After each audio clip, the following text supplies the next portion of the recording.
హబక్కుకు 1. ప్రవక్తయగు హబక్కుకునొద్దకు దర్శనరీతిగా వచ్చిన దేవోక్తి. యెహోవా, నేను మొర్రపెట్టినను నీవెన్నాళ్లు ఆలకింపకుందువు. బలాత్కారము జరుగుచున్నదని నేను నీకు మొర్రపెట్టినను నీవు రక్షింపకయున్నావు. నన్నెందుకు దోషము చూడనిచ్చుచున్నావు? బాధ నీవేళ ఊరకయే చూచుచున్నావు. ఎక్కడ చూచినను నాశనమును బలాత్కారమును అగుపడుచున్నవి, జగడమును కలహమును రేగుచున్నవి. అందువలన ధర్మశాస్త్రము నిరర్ధకమాయెను, న్యాయము ఎన్నడునూ జరగకుండా మానిపోయెను. భక్తిహీనులు వచ్చి నీతిపరులను చుట్టుకొందరు, న్యాయము చెడిపోవుచున్నది. అన్యజనులలో జరుగునది చూడడి, ఆలోచించుడి, కేవలము విస్మయమునుందుడి. మీ దినములలో నేనొక కార్యము జరిగింతును, అలాగు జరుగునని ఒకడు మీకు తెలిపినను మీరతని నమ్మకయుందరు. ఆలకించుడి, తమవి కాని ఉనికి పట్టులను ఆక్రమించవలనని భూదిగంతముల వరకు సంచరించు ఉద్రేకముగల క్రూరులగు కల్దీయులను నేను రేపుచున్నాను. వారు ఘోరమైన భీకరజనముగా ఉన్నారు.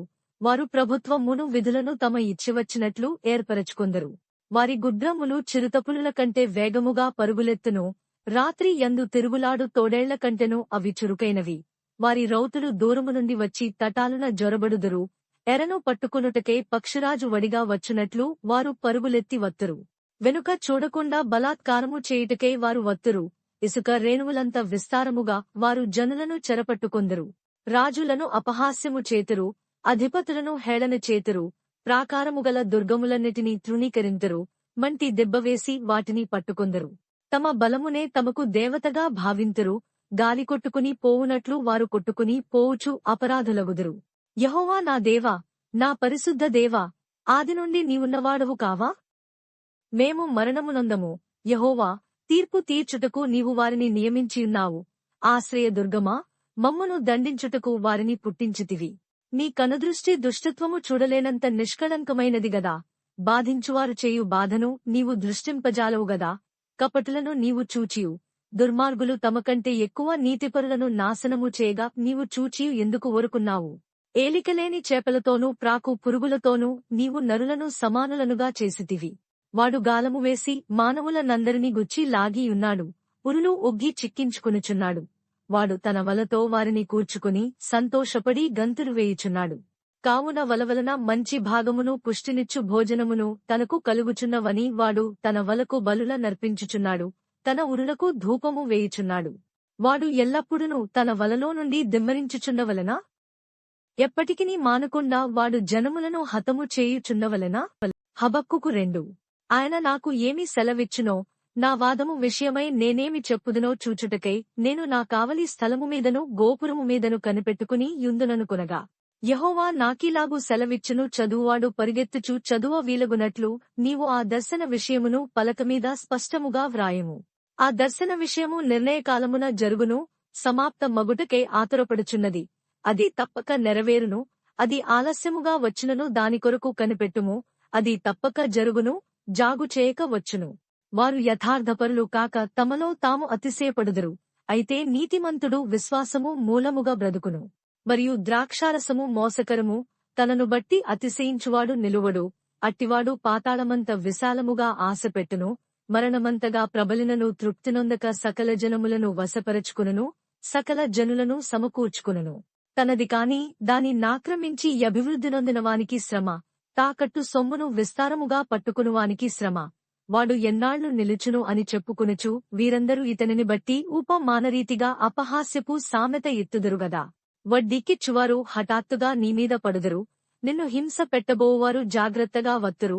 నీవు వారికి దోపుడు సొమ్ముగా ఉండువు. బహుజనముల ఆస్తిని నీవు కొల్లపెట్టి యున్నావు గనుక శేషించిన జనులు దేశములకును పట్టణములకును వాటిలోని నివాసులకును నీవు చేసిన నరహత్యను బట్టియు బలాత్కారమును బట్టియు నిన్ను కొల్లపెట్టుదురు. తనకు అపాయము రాకుండునట్లు తన నివాసమును బలపరచుకొని తన ఇంటివారి కొరకే అన్యాయముగా లాభము సంపాదించుకునువానికి శ్రమ. నీవు చాలామంది జనములను నాశనము చేయుచు నీమీద నీవే నేర స్థాపన చేసియున్నావు. నీ దురాలోచన వలన నీ ఇంటివారికి అవమానము తెచ్చియున్నావు. గోడలలోని రాళ్లు మొడ్డ పెట్టుచున్నవి, దూలములు వాటికి ప్రత్యుత్తరం ఇచ్చుచున్నవి.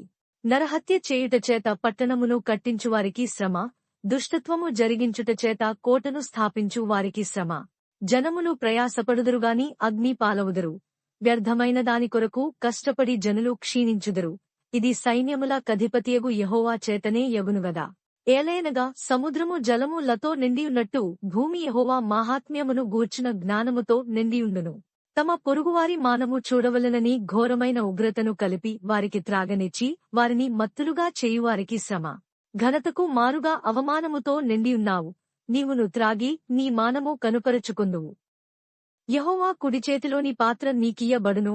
అవమానకరమైన వమనము నీ ఘనత మీద పడును. లెబానోనునకు నీవు చేసిన బలాత్కారము నీమీదికే వచ్చును. పశువులను బెదిరించిన బెదరు నీమీదనే పడును. దేశములకును పట్టణములకును వాటిలోని నివాసులకును నీవు చేసిన నరహత్యను బట్టియు జరిగిన బలాత్కారమును బట్టియు ఇది సంభవించును. చెక్కడపు పనివాడు విగ్రహమును చెక్కుటవలన ప్రయోజనమేమి? పనివాడు మూగబొమ్మను చేసి తాను రూపించిన దానియందు నమ్మికయుంచుటవలన ప్రయోజనమేమి? అబద్ధములు బోధించు పోత విగ్రహములయందు నమ్మికయుంచుటవలన ప్రయోజనమేమి? కగ్గను చూచి మేలుకొమ్మనియు మూగరాతిని చూచిలమ్మనియు చెప్పువానికి శ్రమ. అది ఏమైనా బోధింపగలదా? అది బంగారముతోనూ వెండితోనూ పూతపూయబడెను గాని దానిలో శ్వాసమెంత మాత్రమును లేదు. అయితే యెహోవా తన పరిశుద్ధాలయములో ఉన్నాడు. ఆయన సన్నిధిని లోకమంతయు మౌనముగా ఉండునుగాక. హబక్కుకు 3. ప్రవక్తయగు హబక్కుకు చేసిన ప్రార్థన. వాద్యములతో పాడదగినది. యెహోవా, నిన్ను గూర్చిన వార్త విని నేను భయపడుచున్నాను. యెహోవా, సంవత్సరములు జరుగుచుండగా నీ కార్యము నూతన పరచుము. సంవత్సరములు జరుగుచుండగా దానిని తెలియజేయము. కోపించుచునే వాత్సల్యమును జ్ఞాపకమునకు తెచ్చుకునుము. దేవుడు తేమానులో నుండి బయలుదేరుచున్నాడు. పరిశుద్ధ దేవుడు పారానులో నుండి వేంచేయుచున్నాడు. సెలా. ఆయన మహిమ ఆకాశమండలమంతటను కనబడుచున్నది. భూమి ఆయన ప్రభావముతో నిండియున్నది. సూర్యకాంతితో సమానమైన ప్రకాశము కనబడుచున్నది. ఆయన హస్తముల నుండి కిరణములు బయలువెళ్ళు చున్నవి. అచ్చట ఆయన బలము దాగియున్నది. ఆయనకు ముందుగా తెగుళ్లు నడుచుచున్నవి. ఆయన పాదముల వెంట అగ్ని మెరుపులు వచ్చుచున్నవి. ఆయన నిలువబడగా భూమి కంపించును. ఆయన చూడగా జనులందరూ ఇటు అటు తొలుగుదురు. ఆదికాల పర్వతములు బద్దలైపోవును. పురాతన గిరులు అనగును. పూర్వకాలము మొదలుకొని ఆయన ఈలాగు జరిగించువాడు. కూషీయుల డేరాలలో ఉపద్రవము కలుగగా నేను చూచితిని. మిద్యాను దేశస్థుల డేరాల తెరలు గజగజ వణకెను. యెహోవా, నదుల మీద నీకు కోపము కలిగినందున, నదుల మీద నీకు ఉగ్రత కలిగినందున, సముద్రము మీద నీకు ఉగ్రత కలిగినందున నీ గుద్దములను కట్టుకుని రక్షణార్థమైన రథముల మీద ఎక్కి వచ్చుచున్నావు. విల్లు వరలో నుండి తీయబడియున్నది. నీ వాక్కు తోడని ప్రమాణము చేసి నీ బాణములను సిద్ధపరచియున్నావు. సెలా. భూమిని బద్దలు చేసి నదులను కలుగజేయుచున్నావు. నిన్ను చూచి పర్వతములు కంపించును. జలములు ప్రవాహములుగా పారును. సముద్రాగాధము ఘోషించుచు తన చేతులు పైకెత్తును. నీ ఈటలు తలతలలాడగా సంచరించు. నీ బాణముల కాంతికి భయపడి సూర్యచంద్రులు తమ నివాసములలో ఆగిపోవుదురు. బహు రౌద్రము కలిగి నీవు భూమి మీద సంచరించుచున్నావు. మహోగ్రుడవై జనములను అణగద్రొక్కుచున్నావు. నీ జనులను రక్షించుటకు నీవు బయలుదేరుచున్నావు. నీవు నియమించిన అభిషిక్తుని రక్షించుటకు బయలుదేరుచున్నావు. దుష్టుల కుటుంబీకులలో ప్రధానుడొకడుండకుండా వారి తలను మెడను ఖండించి వారిని నిర్మూలము చేయుచున్నావు. సెలా. బీదలను రహస్యముగా మింగివేయవలనని ఉప్పొంగుచు నన్ను పొడిచేయుటకై తుపానువలె వచ్చు యోధుల తలలలో రాజు యొక్క ఈటలను నాటుచున్నావు. నీవు సముద్రమును త్రొక్కుచు సంచరించుచునున్నావు. నీ గుడ్డములు మహాసముద్ర జలరాశులను త్రొక్కును. నేను వినగా జనుల మీదికి వచ్చువారు సమీపించు వరకు నేను ఊరకొని శ్రమదినము కొరకు కనిపెట్టవలసియున్నది. నా అంతరంగము కలవరపడుచున్నది. ఆ శబ్దమునకు నా పెదవులు కదలుచున్నవి. నా ఎముకలు కుళ్ళిపోవుచున్నవి. నా కాళ్లు వణకుచున్నవి. అంజూరపు చెట్లు పూయకుండునను, ద్రాక్ష చెట్లు ఫలింపకపోయినను, ఒలీవ చెట్లు కాపులేకయుండునను, చేనిలోని పైరు పంటకు రాకపోయినను, గొడ్డలు దొడ్డిలో లేకపోయినను, సాలలో పశువులు లేకపోయినను, నేను యెహోవాయందు ఆనందించెదను. నా రక్షణకర్తయైన నా దేవునియందు నేను సంతోషించెదను. ప్రభువగు యెహోవాయే నాకు బలము. ఆయన నా కాళ్లను లేడికాళ్లవలె చేయును. ఉన్నత స్థలముల మీద ఆయన నన్ను నడవచేయును.